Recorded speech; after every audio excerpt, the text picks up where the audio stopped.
Hola a toda nuestra querida audiencia internacionalista y curiosos y curiosas de lo que sucede en el mundo en general.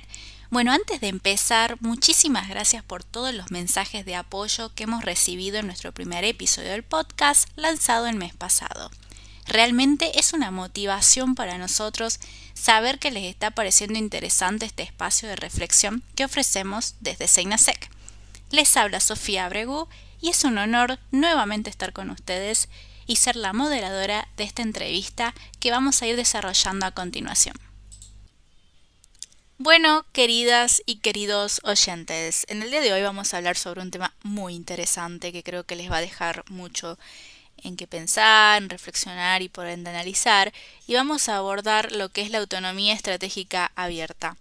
Para ello vamos a tener la gran oportunidad de hablar con un experto en el tema, que me es grato tener hoy como nuestro invitado en nuestro espacio de Rincón Global, al internacionalista Raúl Carrasco Contero, quien además, por supuesto, de analizar la política internacional, es guionista para el canal de divulgación de política internacional y geopolítica de YouTube, llamado VisualPolitik, al cual también lo invitamos a poder escuchar y sacar sus reflexiones y poder complementar, ¿no?, los distintos análisis a nivel global que hacemos. Es magíster en estudios de la Unión Europea y es también doctorando por la Universidad Autónoma de Madrid, donde está realizando su tesis en torno a la cooperación energética interregional entre la Unión Europea y el sistema de la integración centroamericana. Asimismo, forma parte del grupo de investigación Iberpoles de la UNAM, así como del Centro de Estudios Estratégicos de Relaciones Internacionales de Buenos Aires, Argentina. Dicho esto, es un placer enorme nuevamente, estimado colega, tenerlo aquí en nuestro segmento de Rincón Global, y no me cabe duda que va a ser sumamente enriquecedor tanto para mí como para nuestro querido público conocer aún más del tema que vamos a abordar a continuación. Muchas gracias, Sofía, por la invitación y todo un gusto estar aquí. Bueno, antes de ir entrando en sí, en todo lo que se va a desarrollar, ¿no?, respecto a este tema, quisiera que nos pueda explicar qué es la autonomía estratégica abierta desde la Unión Europea. Bueno, la autonomía estratégica es un término que nace como tal en el 2013 en un documento de conclusiones del Consejo Europeo sobre la política común de seguridad y defensa de la Unión Europea. Y bueno, es un término que en general hace referencia a esa pulsión dentro de las instituciones europeas por hacer de la Unión Europea un actor más geopolítico. Así lo evidencia además el que es muy seguramente el documento más importante para entender el fundamento de la autonomía estratégica de la Unión Europea, que se titula Estrategia Global para la Política Exterior y de Seguridad de la Unión Europea, que se publicó en 2016 tras el trabajo de la entonces alta representante de política exterior, que era la italiana Federica Mogherini. La coletilla que más tarde se añadió en 2020, eso de abierta, tiene que ver sobre todo con el shock que supuso a nivel mundial la pandemia del COVID-19. De repente, aquella autonomía estratégica necesitaba ser abierta, es decir, no valía únicamente con fortalecerse como un actor geopolítico de manera aislada, ¿no?, sino que para poder fortalecerse de verdad debía estrecharse la cooperación con otros actores internacionales con el fin de evitar, por ejemplo, crisis en las cadenas de suministro. Entonces, podríamos entender la autonomía estratégica abierta de la Unión Europea como una estrategia por la que la Unión Europea busca convertirse en un actor geopolítico más relevante y, sobre todo, mucho más autónomo. Es decir, que no se vea presionada por otros actores a hacer cosas que realmente no está dispuesta a hacer, ¿no? Lo cual no significa que se quiera desligar del mundo. De hecho, al contrario, quiere fortalecer sus vínculos con los actores internacionales, pero, desde luego, decir basta cuando no esté de acuerdo y seguir su propio camino sin sufrir graves consecuencias. Bien, Raúl, entonces se puede decir que esto implica una cooperación multilateral estratégica, hablando desde la Unión Europea, con los demás actores, ¿no? Y dicho esto, ¿cuáles son las regiones o socios de interés dentro del marco de esta iniciativa? Bueno, si nos guiamos por lo que se escribió en 2016, en el documento redactado por el equipo de Federica Mogherini y por ella misma, nos encontramos con que la Unión Europea ve como regiones prioritarias donde aplicar sus preceptos de la autonomía estratégica abierta a las zonas más cercanas. Para entender esto, lo que podemos hacer es imaginarnos una serie de círculos concéntricos que rodean a un centro, que en este caso es la Unión Europea, ¿no? Cuanto más lejanos estén estos círculos concéntricos, o bueno, del centro, en este caso, menos relevancia geopolítica directa tiene para la Unión Europea. En este contexto nos encontramos un primer círculo que corresponde al Mediterráneo, Oriente Próximo y África. En el segundo estarían las relaciones transatlánticas, prioritariamente con Norteamérica y los socios de la OTAN, y más tarde con América Latina, ¿no? En el tercero estaría Asia y en el cuarto, ya por último, estaría el Ártico. No obstante, yo creo que estas prioridades pues, han quedado un poco obsoletas hasta cierto punto. Los cambios que el mundo ha visto desde el 2016 han sido innegablemente enormes y estrepitosos. Es cierto que el Mediterráneo, Oriente Próximo y África deben seguir siendo la prioridad geopolítica de la Unión Europea, no solo por la cercanía geográfica, sino también por el efecto que diferentes crisis en estas regiones tienen en la Unión Europea. Aquí estoy hablando, por supuesto, de crisis migratorias, como la que acontece en el Mediterráneo, con el flujo de migrantes procedentes de todo el continente africano, pero bueno, que salen del norte de África, a menudo auspiciados por mafias que ni siquiera aseguran la supervivencia en la travesía, y llegan a las costas europeas, ¿no? Pero también hablamos de otras crisis referentes a la seguridad, teniendo en cuenta la fuerte presencia del yihadismo en el Sahel, ¿no? Que ha provocado esta oleada de golpes de Estado en países como Mali, Burkina Faso o Níger. Sin embargo, en materia geopolítica hay dos regiones que deben ser hoy, a mi modo de ver, puntos clave para la Unión Europea. En primer lugar, América Latina, especialmente por el creciente papel de China en la región, frente a una Unión Europea que no ha sabido explotar el peso de la historia en su favor, ni tampoco ha entendido las verdaderas necesidades de América Latina. Y en segundo lugar, yo diría que el Ártico, porque, bueno, ahora mismo está fuertemente militarizado por Rusia, que justo pues, hoy en día tiene la baza ganadora para poder controlar buena parte de las nuevas rutas comerciales que están apareciendo como resultado del deshielo de la zona. Y te consulto, Raúl, ¿cómo afecta esta búsqueda de autonomía a la relación que se tiene con Estados Unidos?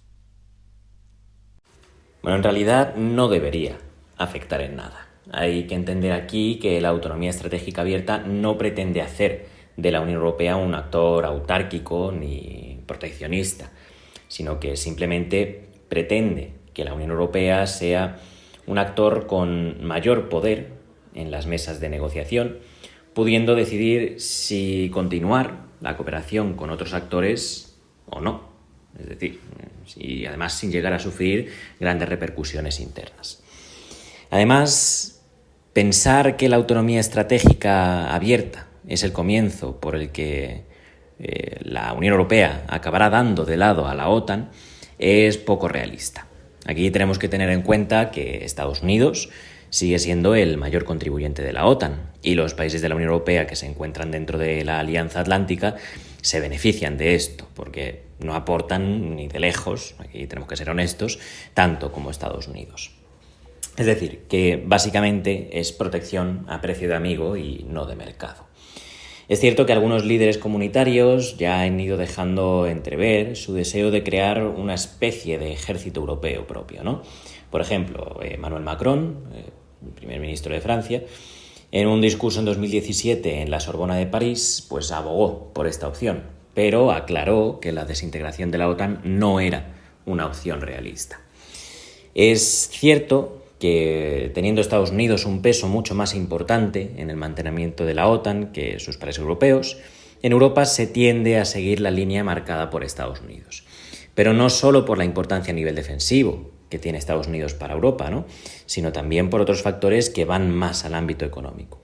Es justo en este ámbito donde la Unión Europea puede llegar a desmarcarse y tener posiciones propias frente a países como China o Rusia, lo cual pues muy seguramente no sentaría demasiado bien a Estados Unidos, que bueno, habría que ver si sería capaz de responder con represalias a los Estados miembros de la Unión Europea o no.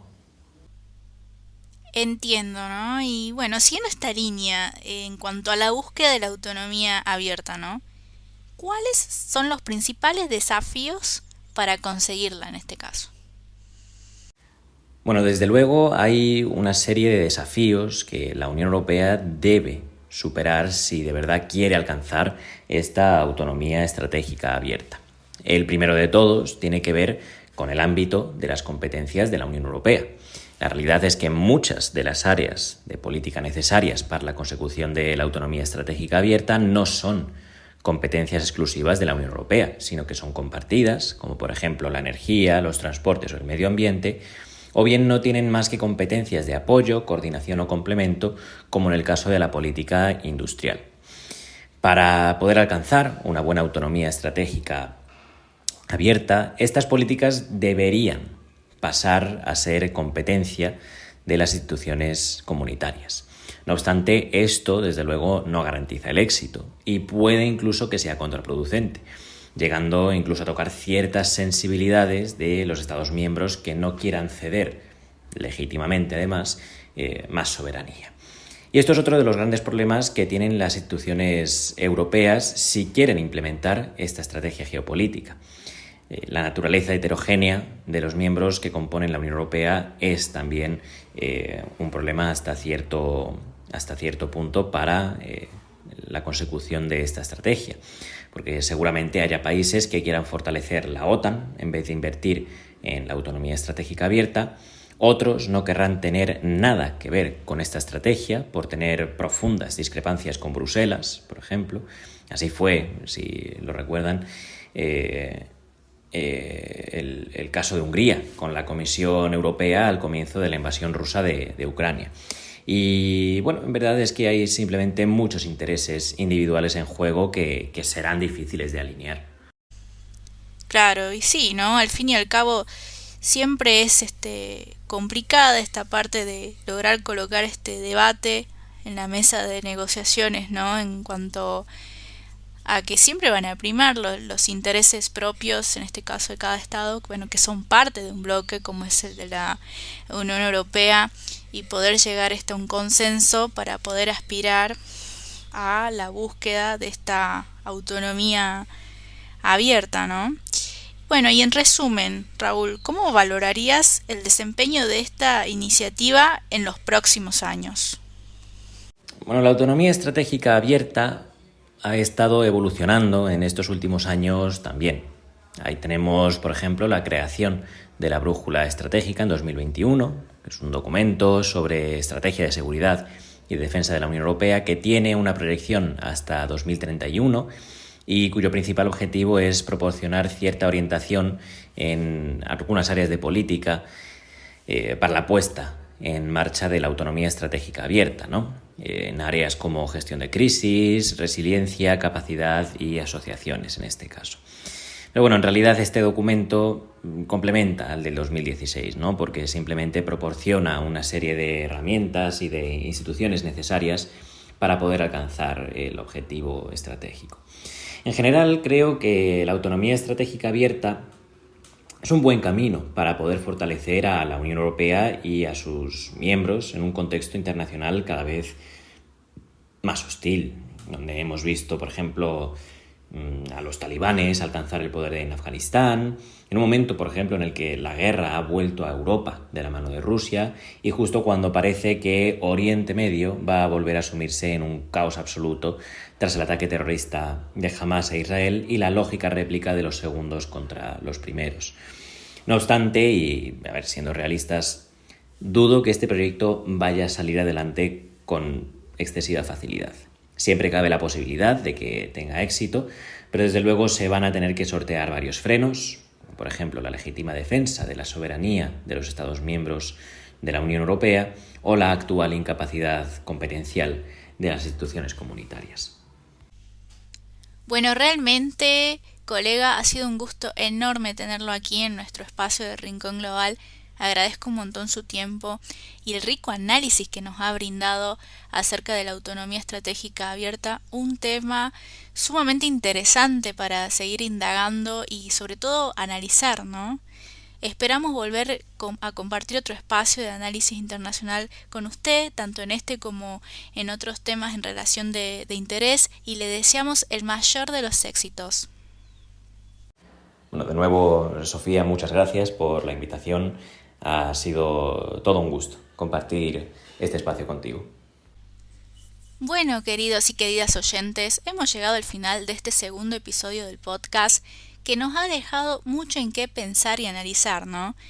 Bueno, escríbanos en los comentarios qué les pareció, si tienen dudas sobre el tema o aportes que quisieran sumar en relación al tema de hoy.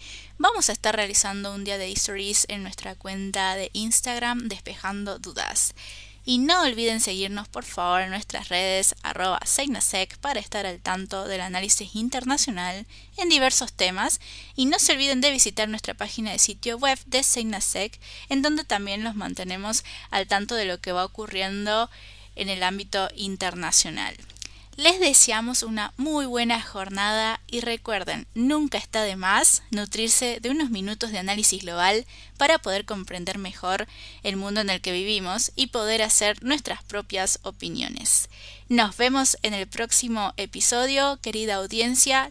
Chau, chau.